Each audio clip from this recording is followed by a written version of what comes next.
Hello students, we are going to start our chapter number 2, that is parallel lines and transversal, समांतर रेषा आणि छेदिका. In 6th standard we learned about parallel lines. Let us recall. Suppose this is line A and this is line B. If we extend these two lines, they meet each other somewhere. समजा ही line A आहे आणि ही line B आहे. ह्या रेषा जर मी पुढे वाढवल्या या अशा, तर या पुढे कुठे ना कुठेतरी एकमेकींना मिळणार आहेत, छेदणार आहेत, ठीक आहे नाही. अशा या पुढे वाढवल्या मी, ते ह्या रेषा एकमेकींना पुढे मिळणार आहेत. म्हणून या रेषांना आपण छेदणाऱ्या रेषा म्हणजेच इंटरसेक्टिंग लाईन्स असे म्हणतो. परंतु ह्या दुसऱ्या दोन रेषा बघा, this is line M, L and this is line M.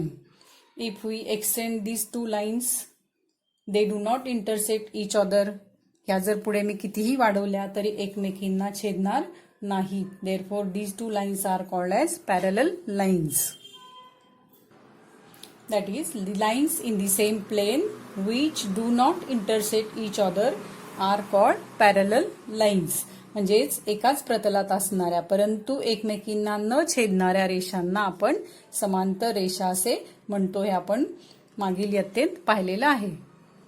अशा समांतर रेषांची बरीच उदाहरणं आपण बघतो. आपल्या वहीवरच्या ज्या रेषा असतात त्या पण एकमेकींना समांतर असतात, किंवा ह्या जे pages of this edges of this page, suppose these are also parallel to each other. आता या ठिकाणी दुसऱ्या दोन रेषा मी काढलेल्या आहेत बघा. This is line suppose P and this is line Q.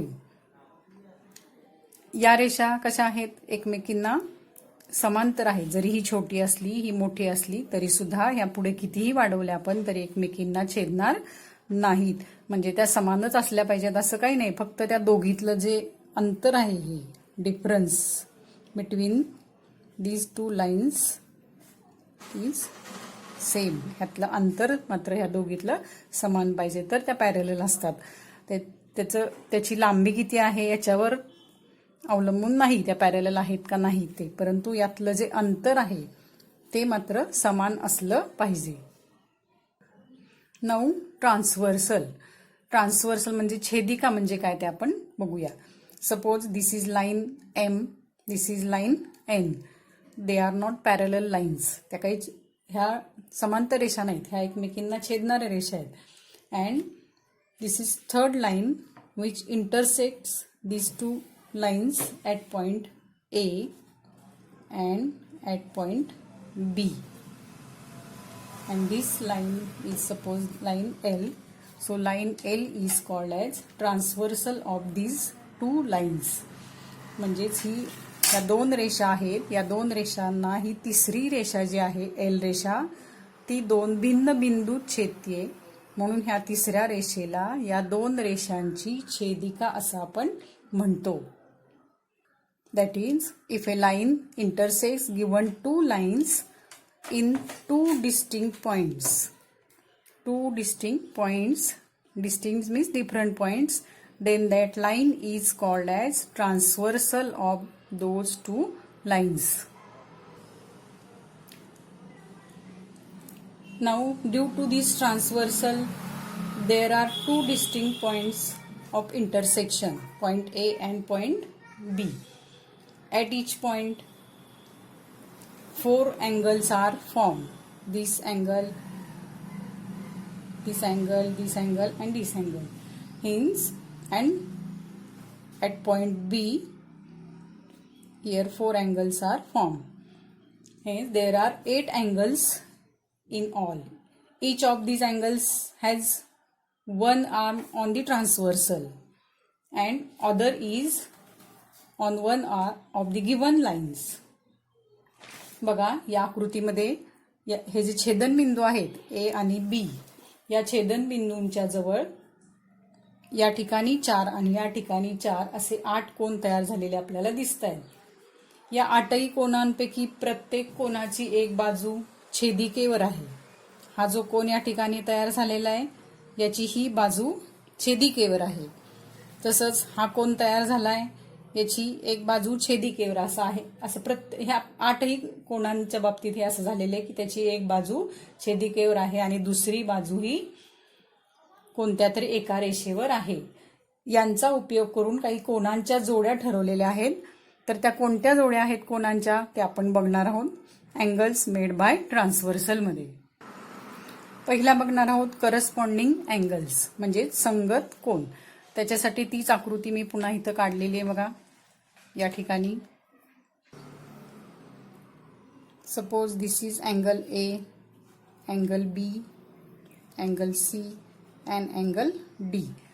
या ठिकाणी ह्या अँगलला मी नावं दिली आहेत. जे छेदनबिंदू ए आणि बी मुळे तयार झालेले आहेत त्यांना मी या प्रकारे नावं देते.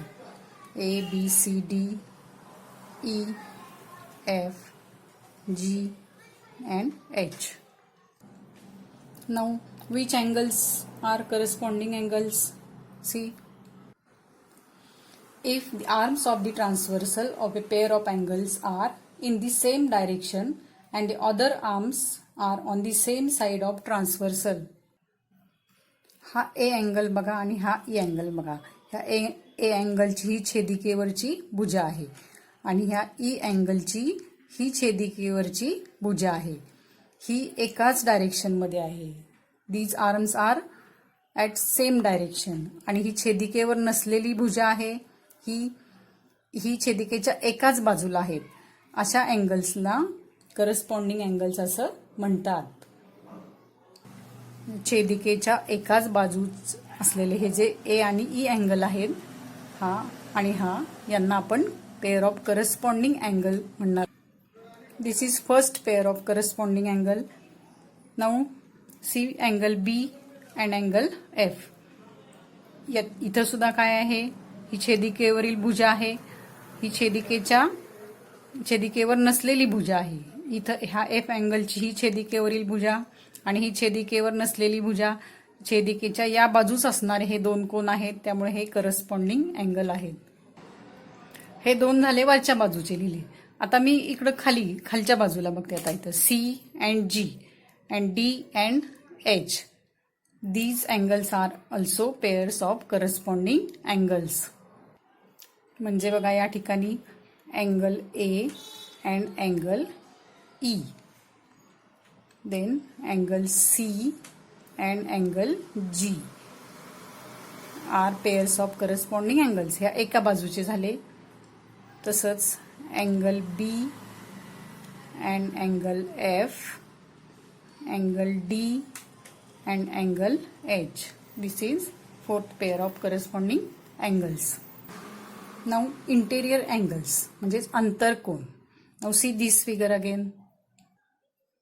Interior angle means a pair of angles which are on the same side of transversal.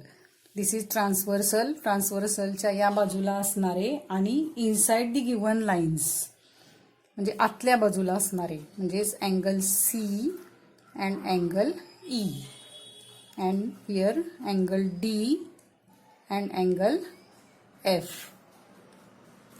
Is called pair of interior angles.